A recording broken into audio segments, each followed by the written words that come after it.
உதயநிதி அவர்கள் பேசுகிறார். எடப்பாடி பழனிசாமி அமித்ஷா வீட்டு கதவை தட்டணும். என்னையா தப்பு? அவர் உள்துறை அமைச்சர். நீயும் செய்ய மாட்டேங்கிற, செய்யறவங்களை விட மாட்டேங்கிற.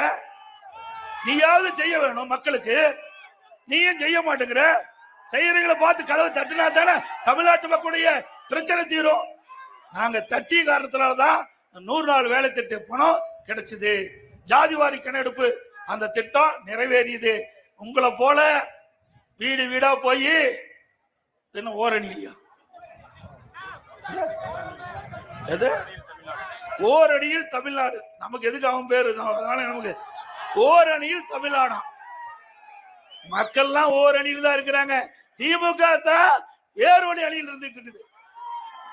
போய் வீடு வீடா கதவை தட்டி திமுக கட்சியில உறுப்பினரா சேர்ந்துக்குங்க, திமுக கட்சியில உறுப்பினரா சேர்ந்துக்குங்க, கெஞ்சி கெஞ்சி பிச்சை எடுப்பது போல, வீடு வீடா போய் பிச்சை எடுப்பது போல பிச்சை எடுக்கின்ற அளவுக்கு திமுக கட்சியை கொண்டாந்து விட்டுட்டாரு அப்பாவும் மகனும்.